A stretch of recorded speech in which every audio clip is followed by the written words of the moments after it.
কুসুম এবং আয়ুষকে পাহাড় থেকে ঝুলিয়ে ফেলে দেওয়ার পরিকল্পনা করলো এবার দেবলীনা। হ্যাঁ বন্ধুরা, ভিডিওটা লাইক দিয়ে দেখতে থাকুন। সকাল হওয়ার আগ মুহূর্তে যখন কিনা দেবলীনা রেজর্ট থেকে কুসুমকে তুলে নিয়ে যখন কিনা চোখে পট্টি পরিয়ে কুসুমকে যখন কিনা গাছের সঙ্গে বেঁধে ঝুলিয়ে রাখে এবং তারপর মুহূর্তে যখন কিনা কুসুমের চিৎকার চেঁচামেচি আওয়াজে এক পর্যায়ে বিরক্ত হয়ে যখন কিনা দেবলীনা বলতে থাকে যে ঠিক আছে কুসুম, তোমার নিশ্চয়ই এটাই মনে হচ্ছে যে আমার আওয়াজটা শুনে তোমার বড্ড বেশি চেনা পরিচিত বলে মনে হচ্ছে, তাই তো তুমি গেস করতে পারো যে আমি কে। ঠিক সেই মুহূর্তে কুসুম যখন কিনা বলতে থাকে যে কেন বারবার করে আমার মনে হচ্ছে যে আমি যেটা দেখিয়েছিলাম সেটা আমার কোনো মতে দুঃস্বপ্ন ছিল না, রীতিমতো আমি যেটা দেখেছি সেটা বাস্তব ছিল এবং দেবলীনা ম্যাডাম জেল থেকে বেরিয়ে গিয়েছে। সেটা কী করে সম্ভব হতে পারে? দেবলীনা ম্যাডামের নামে তো কেস চলমান ছিল এবং দেবলীনা ম্যাডাম বেলে কী করে বেরিয়ে যেতে পারে? তার মানে কি সে পালিয়ে গিয়েছে? না না, আমি ভুলও তো হতে পারি। ঠিক সেই মুহূর্তে যখন কিনা কুসুম বলতে থাকে যে আপনার যদি এতটাই সৎসাহস থেকে থাকে তাহলে আপনি আমার চোখের পট্টিটা খুলে দিন, আমিও দেখি আপনার আমার মুখোমুখি হওয়ার সাহস নেই। ঠিক সেই মুহূর্তে দেবলীনা যখন হাসতে হাসতে এক পর্যায়ে কুসুমের পট্টিটা চোখে খুলে দেয় এবং বলতে থাকে যে নাও কুসুম সরকার, দেখে নাও কে তোমাকে খুন করার জন্য এখানে এসেছে।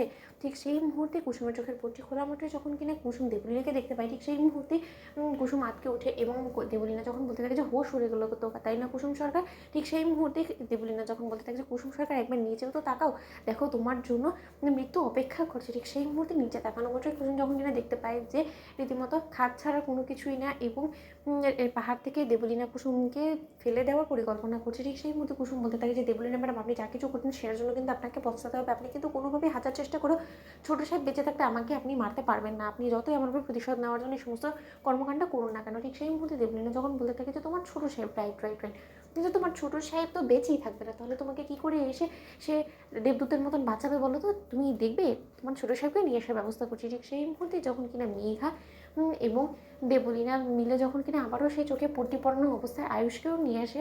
ঠিক সেই মুহূর্তে আয়ুষ যখন বলতে থাকে যে মেঘা তুমি আমাকে কোথায় নিয়ে যাচ্ছ বলো তো? ঠিক সেই মুহূর্তে মেঘা বলতে থাকে যে আয়ুষ, আমি বলেছি না I have a little surprise for you, তাহলে তুমি কেন এতটা উত্তেজিত হচ্ছ বলো তো? কিছুক্ষণের মধ্যে তো তুমি তোমার সারপ্রাইজটা দেখতে পারবে। ঠিক সেই মুহূর্তে কুসুম যখন বলতে থাকে যে দেবলীনা ম্যাডাম, আপনার যা কিছু করার আমার সঙ্গে করুন, আপনার যা প্রতিশোধ নেওয়ার আমার উপরে নিন, আপনার তো খুব আমার উপরে, তাহলে ছোটো সাহেবকে কেন শাস্তি দিচ্ছেন বলুন তো? ছোটো সাহেবকে কিছু করবেন না। ঠিক সেই মুহূর্তেই যখন কিনা মেঘা বলতে থাকে যে আয়ুষ, নিশ্চয়ই তোমার মনে হচ্ছে যে আমাদের চারপাশে আরও কোনো লোক উপস্থিত আছে। ঠিক সেই মুহূর্তে কুসুম যখন কিনা বলতে থাকে যে ছোটো সাহেব, আপনি এখান থেকে যে করে হোক না কেন পালিয়ে যান। ঠিক সেই মুহূর্তেই আয়ুষ বলতে থাকে যে ও দেবলীনা, ও মেঘা, তার মানে তুমি কুসুমকে উপস্থিত রেখেছো, ভালোই হয়েছে। ঠিক সেই মুহূর্তে আয়ুষের চোখের পট্টি খুলে দেওয়া মাত্র যখন কিনা আয়ুষ দেখতে পায় যে পাহাড়ের চূড়ায় আয়ুষকে দাঁড় করিয়ে রাখা হয়েছে এবং তার পাশাপাশি কুসুমকেও মেরে ফেলার চক্রান্ত করা হচ্ছে। ঠিক সেই মুহূর্তে আয়ুষ বলতে থাকে যে মেঘা, দেবলীনা, তোমরা একসঙ্গে, তার মানে তোমরা আমাদেরকে মেরে ফেলার জন্য এত দূর বাড়ি থেকে নিয়ে এসেছো এখানে শুধুমাত্র তোমরা আমাদের উপর প্রতিশোধ নেবে বলে? তাহলে তোমাদের আসল পরিচয়টা ঠিক কী? তো বন্ধুরা, ভিডিওটি ভালো লেগে থাকলে লাইক কমেন্ট শেয়ার করে সাবস্ক্রাইব করতে ভুলো না।